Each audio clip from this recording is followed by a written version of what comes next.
ನಮಸ್ಕಾರ. ಔಟ್ ಆದ ಬಳಿಕ ನಡು ಮೈದಾನದಲ್ಲಿ ದಿಗ್ವಿಶ್ ರಾಟಿಯನ್ನ ಹೊಡೆಯಲು ತಲುಪಿದರು ಅಭಿಷೇಕ್ ಶರ್ಮಾ.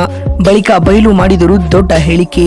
ದಿಗ್ವಿಶ್ ರಾಟಿ ಕುರಿತು ಹೇಳಿದ್ದನ್ನ ಕೇಳಿದರೆ ನೀವು ಕೂಡ ಶಾಕ್ ಆಗ್ತೀರಾ. ಹಾಗಾದರೆ ಸುದ್ದಿಯ ಸಂಪೂರ್ಣ ಮಾಹಿತಿ ಏನು ಎನ್ನುವುದನ್ನ ಇವತ್ತಿನ ಈ ಒಂದು ವಿಡಿಯೋದಲ್ಲಿ ತಿಳಿಸ್ಕೊಡ್ತಾ ಹೋಗ್ತೀನಿ. ಆದ್ದರಿಂದ ದಯವಿಟ್ಟು ಈ ವಿಡಿಯೋವನ್ನ ಕೊನೆವರೆಗೂ ನೋಡಿ. ಆದರೆ ಅದಕ್ಕಿಂತಲೂ ಮುನ್ನ ಯಾರು ನಮ್ಮ ಚಾನೆಲ್ಗೆ ಸಬ್ಸ್ಕ್ರೈಬ್ ಮಾಡಿಲ್ವೋ ಸೊ ದಯವಿಟ್ಟು ಈ ಕೂಡಲೇ ನಮ್ಮ ಚಾನೆಲ್ಗೊಂದು ಸಬ್ಸ್ಕ್ರೈಬ್ ಮಾಡಿ ಮತ್ತು ಈ ಕೂಡಲೇ ಈ ವಿಡಿಯೋಗೊಂದು ಲೈಕ್ ಮಾಡಿ.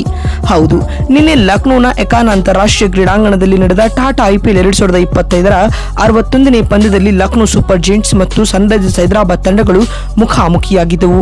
ಪ್ಲೇ ಆಫ್ ದೃಷ್ಟಿಕೋನದಿಂದಾಗಿ ಲಕ್ನೋ ತಂಡಕ್ಕೆ ಈ ಪಂದ್ಯ ಮಾಡು ಇಲ್ಲವೇ ಮಡಿ ಪಂದ್ಯವಾಗಿತ್ತು. ಆದ್ಯಾಗೂ ಈ ಪಂದ್ಯದಲ್ಲಿ LSG ತಂಡ 6 ವಿಕೆಟ್ಗಳ ಹೀನಾಯ ಸೋಲನ್ನ ಕಂಡಿದೆ. ಇದರೊಂದಿಗೆ IPL 2025ರ ಪ್ಲೇ ಆಫ್ ರೇಸ್ನಿಂದಾಗಿ ಅಧಿಕೃತವಾಗಿ 5ನೇ ತಂಡವಾಗಿ LSG ತಂಡ ಹೊರಬಿದ್ದಿದೆ ಸ್ನೇಹಿತರೆ. ಇದಕ್ಕೂ ಮುನ್ನ ಈ ಒಂದು ಪಂದ್ಯದಲ್ಲಿ ಟಾಸ್ ಸೋತು ಮೊದಲು ಬ್ಯಾಟಿಂಗ್ ಮಾಡಿದ ಲಕ್ನೋ ನಿಗದಿತ 20 ಓವರ್ಗಳಲ್ಲಿ 7 ವಿಕೆಟ್ ಕಳೆದುಕೊಂಡು 205 ರನ್ ಕಲೆ ಹಾಕಿತು. ತಂಡದ ಪರ ಮಿಚ್ ಮಾರ್ಷ್ 39 ಎಸೆತಗಳಿಂದ 65 ರನ್ ಹಾಗೂ ಆಡನ್ ಮಾರ್ಕಮ್ 38 ಎಸೆತಗಳಿಂದ 61 ರನ್ ಮತ್ತು ನಿಕೋಲಸ್ ಪುರನ್ 45 ರನ್ ಬಾರಿಸಿದರು. ಇತ್ತ ಹೈದರಾಬಾದ್ ತಂಡದ ಪರ ಈಶಾನ್ 2 ವಿಕೆಟ್ ಪಡೆದುಕೊಂಡರು. ಪಂದ್ಯ ಗೆಲ್ಲಲು 206 ರನ್ಗಳ ಗುರಿಯನ್ನು ಬೆನ್ನಟ್ಟಿದಂತಹ ಹೈದರಾಬಾದ್ ತಂಡಕ್ಕೆ ಅಭಿಷೇಕ್ ಶರ್ಮಾ ಅವರ ಹೊಡಿಬಿಡಿ ಆಟವು ಆಸರೆಯಾಗಿ ನಿಂತಿತು. ಕೇವಲ 20 ಎಸೆತಗಳಲ್ಲಿ ಅಭಿಷೇಕ್ ಶರ್ಮಾ 59 ರನ್ ಬಾರಿಸಿ ಪಂದ್ಯದ ಇಡೀ ಚಿತ್ರಣವನ್ನೇ ಬದಲಿಸಿದರು. ಪರಿಣಾಮವಾಗಿ ಹೈದರಾಬಾದ್ ತಂಡ 18.2 ಓವರ್ಗಳಲ್ಲಿ 4 ವಿಕೆಟ್ ಕಳೆದುಕೊಂಡು ಸುಲಭವಾಗಿ ಗೆಲುವಿನ ನಗೆ ಬೀರಿತು. ಈ ಮುಖೇನವಾಗಿ ಈ ಪಂದ್ಯದಲ್ಲಿ ಹೈದರಾಬಾದ್ ತಂಡ 6 ವಿಕೆಟ್ಗಳ ಭರ್ಜರಿ ಗೆಲುವು ದಾಖಲಿಸಿತು. ಇನ್ನು ಈ ಪಂದ್ಯದಲ್ಲಿ ಅಭಿಷೇಕ್ ಶರ್ಮಾ 20 ಎಸೆತಗಳಿಂದ 59 ರನ್ ಬಾರಿಸಿ ಔಟ್ ಆಗಿದ್ದ ವೇಳೆ ದಿಗ್ವಿಶ್ ರಾಟಿ ಹಾಗೂ ಅವರ ನಡುವೆ ಮಾತಿನ ಚಕಮಕಿ ನಡೆದಿದೆ.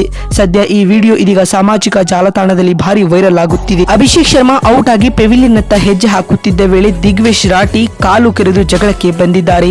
ಇದರಿಂದಾಗಿ ಕುಪಿತಗೊಂಡ ಅಭಿಷೇಕ್ ಶರ್ಮಾ ಇನ್ನೇನು ನನ್ನ ಕೂದಲನ್ನು ಕೂಡ ಕಿತ್ತಿಕೊಳ್ಳಲು ಸಾಧ್ಯವಿಲ್ಲ ಎನ್ನುವ ತಿರುಗೇಟನ್ನ ನೀಡಿದ್ದಾರೆ. ಇದಲ್ಲದೆ ಅವರನ್ನ ಹೊಡೆಯಲು ಕೂಡ ತಲುಪಿದರು. ಆದರೆ ಈ ಮಧ್ಯೆ ಅಂಪೈರ್ಗಳು ಮಧ್ಯ ಪ್ರವೇಶಿಸಿ ಪರಿಸ್ಥಿತಿಯನ್ನ ತಿಳಿಗೊಳಿಸಿದರು. ಇನ್ನೀಗ ಈ ಕುರಿತು ಪಂದ್ಯ ಮುಕ್ತಾಯದ ಬಳಿಕ ಮಾತನಾಡಿದ Abhishek Sharma post match presentation ವೇಳೆ ಮ್ಯಾನ್ ಆಫ್ ದಿ ಮ್ಯಾಚ್ ಆಗಿ ಈ ರೀತಿಯಾಗಿ ಹೇಳಿದ್ದಾರೆ. ನಾವು ಈ ಟೂರ್ನಿಯಲ್ಲಿ ತುಂಬಾ ಕೆಟ್ಟ ಕ್ರಿಕೆಟ್ ಆಡಿರಬಹುದು, ಆದರೆ ವೈಯಕ್ತಿಕವಾಗಿ ಇಂದಿನ ಆಟ ನನಗೆ ಖುಷಿ ನೀಡಿದೆ.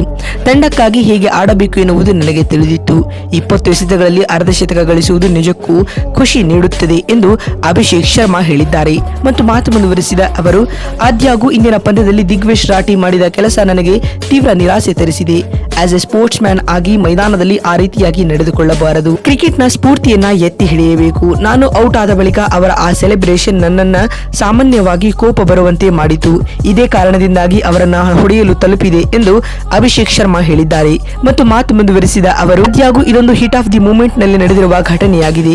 ಹೀಗಾಗಿ ಈ ಘಟನೆಯನ್ನ ನಾನು ಖಂಡಿತ ವಿಷಾದಿಸುತ್ತೀನಿ ಮತ್ತು ದಿಗ್ವಿಶ್ ರಾಟಿರವರ ನಡವಳಿಕೆ ನನಗೆ ಬೇಸರ ತರಿಸಿದೆ ಎಂದು ಸ್ಫೋಟಕ ಹೇಳಿಕೆಯನ್ನ ಅಭಿಷೇಕ್ ಶರ್ಮಾ ನೀಡಿದ್ದಾರೆ. ನೋಡಿದ್ರಲ್ಲ, ಲಕ್ನೋ ವಿರುದ್ಧ ಹೈದರಾಬಾದ್ ಗೆದ್ದ ಬಳಿಕ ಮ್ಯಾನ್ ಆಫ್ ದಿ ಮ್ಯಾಚ್ ಆಗಿ ಅಭಿಷೇಕ್ ಶರ್ಮಾ ಹೇಳಿದ್ದೇನು ಅಂತ ತಿಳಿಸಿಕೊಡುವ ನಮ್ಮ ಈ ಪ್ರಯತ್ನ ನಿಮಗೆ ಇಷ್ಟವಾಗಿದ್ದಲ್ಲಿ ತಪ್ಪದೆ ಈ ಕೂಡಲೇ ಈ ವಿಡಿಯೋಗೊಂದು ಲೈಕ್ ಮಾಡಿ. ಮತ್ತೊಂದು ವಿಡಿಯೋದಲ್ಲಿ ಸಿಗ್ತೀನಿ. ನಮಸ್ಕಾರ.